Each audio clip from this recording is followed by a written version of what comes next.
I'm here in Dothan today to continue our discussion that I had several weeks ago dealing with our general fund budget. And one of the problems that we're having, of course, is we just really don't have enough revenue to take care of the issues dealing with our general fund.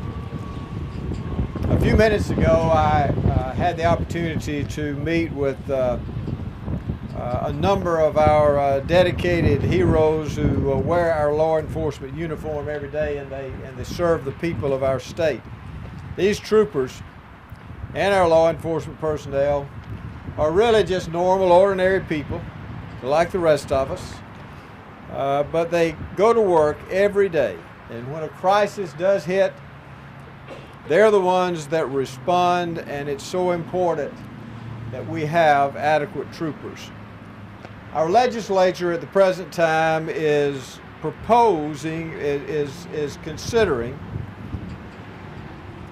a revenue bill that would actually not raise any revenue.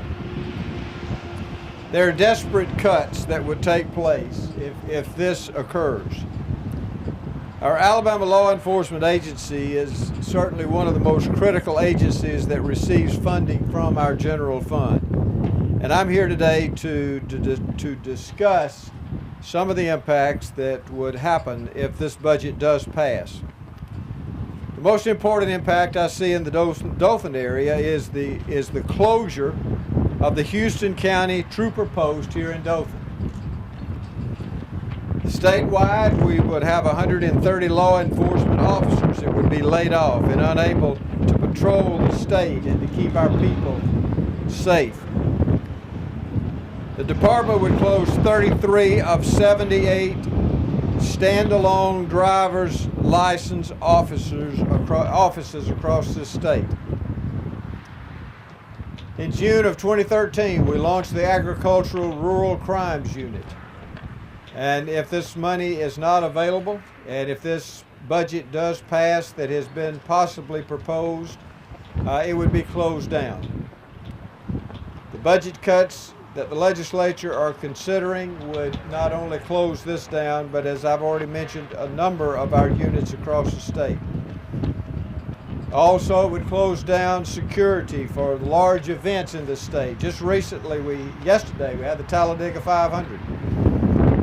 We would not be able to patrol that. We would not be able to patrol things like football games, traffic direction, Mardi Gras, and so many of the events that occur across the state. Due to reduced personnel, ALEA's ability to respond to natural disasters throughout the state would be crippled. With a tornado that recently moved through Houston County, and I know the citizens of this area know about that and how important it is in every natural disaster to have ALEA as part of the response team all across the state. Now, I presented a plan to the legislature that would not cause these drastic cuts. This plan consists of $541 million of taxes, which are fair to the people of this state. This amount of money, if it were raised, would take care of all of these things that we're talking about, plus all of the other cuts that have been proposed if no money is raised by the legislature. We need to protect our law enforcement officers and keep them working, not only here in Dothan, but all across Alabama. Spencer Collier is our Secretary of ALEA, and now I would like for him to come up and speak for a moment about his agency and the service that his officers provide our citizens. After he speaks, Colonel over the public safety will speak John Richardson will speak on the important resources that the Dothan Trooper Post has here in Houston County. Secretary Collier. Thank you, Governor, and thank you for the opportunity to serve with the men and women of ALEA every day. It's the pinnacle of my life to serve as the Secretary of ALEA. So you look behind me at most of the command staff of the Department of Public Safety, which is just kind of one half of ALEA. The second half is our State Bureau of Investigations. That's our agents that are working particularly in rural counties, providing assistance to those smaller rural counties that don't have the manpower or the expertise or the funding to address major crimes such as homicide, major thefts, white-collar crimes. That falls to us. In addition, we're operating on the uniform side at 42% right now, the recommended number of patrol officers, troopers on the highways. That's 42%. That's at the current budget level.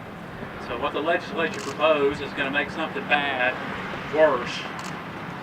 So hats off to the guys behind me who always manage to get the job done. I had the privilege of serving as a trooper.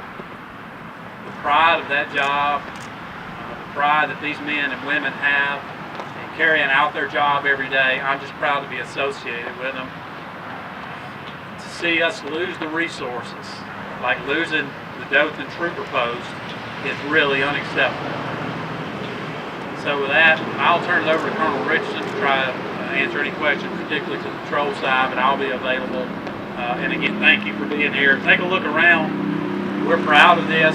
We're proud of the Dothan trooper post. We're proud of our SBI operations here, and we want to maintain that at its level, and we'd love to see it increase to what it should be. Thank you. Good afternoon. I'm John Richardson. I'm the Director of the Department of Public Safety. And certainly thank Bill Bentley for taking time to come down, Secretary Collier for coming down to visit with the Division B troopers. And we currently have 47 state troopers from the commanding officer down to the newest trooper assigned to Division B. Under the proposed budget by the legislature, that means we would lose 11 troopers in this area. It's 11 troopers alone in this area. And we got to shut down this office that you see behind us. We would certainly ask that those that's out there listening, the listening public, they would reach out to their legislators and let them know the importance of maintaining not only this state troop office here in the Wiregrass area, but we need to maintain what we have. For over 79 years, state troopers have been responding to motor vehicle accidents, natural disasters, supporting local sheriffs and municipalities. And we've gained a lot, but this proposed budget will set us back many years. And we've worked too hard and we've come too far to be set back at this point. With that, I will certainly yield to any questions that you may have specifically to the Department of Public Safety or Highway or Marine Patrol.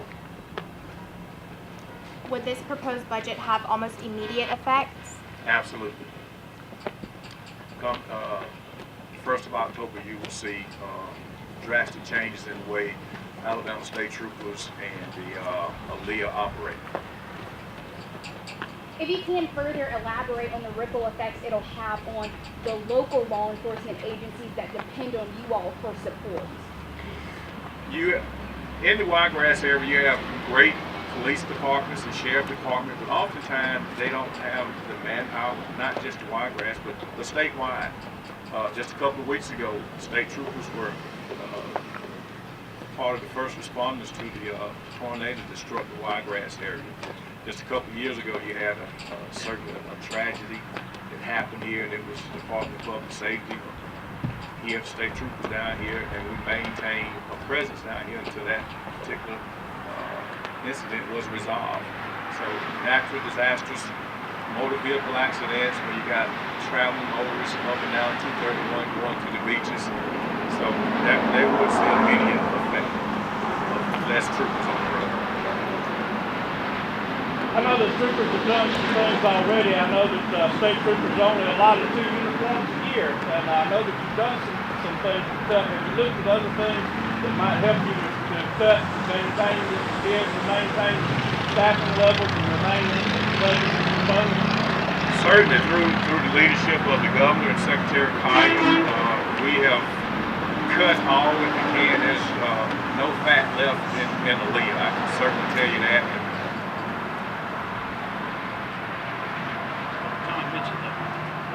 Just to add to that, if you'll look, part of ALEA was a combination of 12 state agencies or units into one. And if you look behind me, Chief Steve Thompson's former director of the Marine Police, now the Major in Chief of the Marine Patrol. If you look at the uniform he wears the uniform of an Alabama State Trooper. So if we talk about those type of cuts, we're all wearing the same uniform. Bulk purchasing allows us the ability to save money. Those are the type of innovative steps that through the governor's leadership that we've taken to trim where there was any excess. We're operating as one unit. You look at what just happened in Mobile Bay and Dothan Island. It was the combined aviation component and marine patrol component of ALEA operating as one agency. 2 years ago, that would not have happened. That would have been 2 or 3 separate agencies, and the bureaucratic hurdles. We operated under one efficient command, directly answering to the governor of this state. That alone is the type of efficiencies that's saving the state money. By simply operating in that fashion, we're saving money, but the proposed dollars that the legislature is proposing, they're asking us to do the impossible with the impossible. You cannot manage or run ALEA or a state police organization and carry out the statutory responsibilities. Remember, the legislature puts these statutory mandates on us to carry out, but refuses to give us the funding necessary to do it. So we've combined, we've cut under the governor's leadership. We have a singular chain of command, but a $39 million general fund budget, we just can't get it done with that.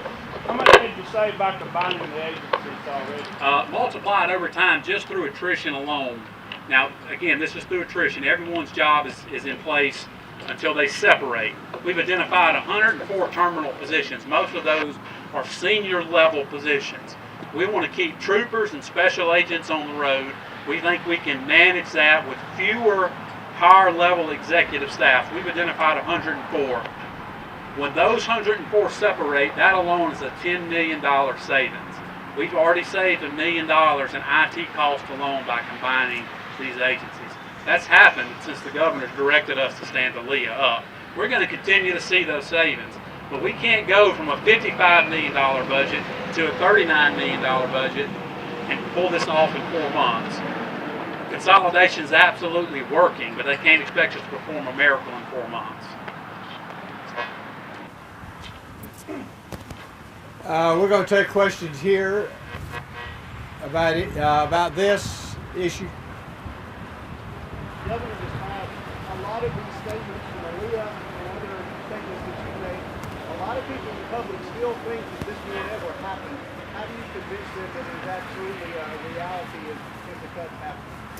Well, I can say this: if the budget passes with no more money, if there is an 11 to 16% cut, which is what has been proposed, because we have approximately a $250 to $290 million shortfall right now. So if that passes with no extra money, these will take place. Not only this, it'll affect so many things. I mean, not just law enforcement. It'll affect jobs. It'll affect hospitals. It'll affect people's lives. It'll affect mental health treatment. It'll affect so many people across the state. We're just showcasing law enforcement here today, but it's going to affect so many people all across the state of Alabama. Yes, sir. Governor, so far the legislature has been slow to pick up any of your revenue bills. 2 are going to be in committee this upcoming week. Have you looked at any Plan Bs other than these 8 revenue bills that you're proposing? We need $541 million. Whatever that is, that can come to us by October the 1st, we will certainly consider. Yes, ma'am. Besides praying for you, tell me how the general people who put you in office can help you. I want you to please let your legislators know that when they come to Montgomery and they see a true problem, which we have right now, we have a crisis. In order to have a solution for that crisis, if they have to vote for a fair tax, that's okay. And that shows leadership. Leadership is defining what the problem is and finding a solution. And so just tell them it's okay.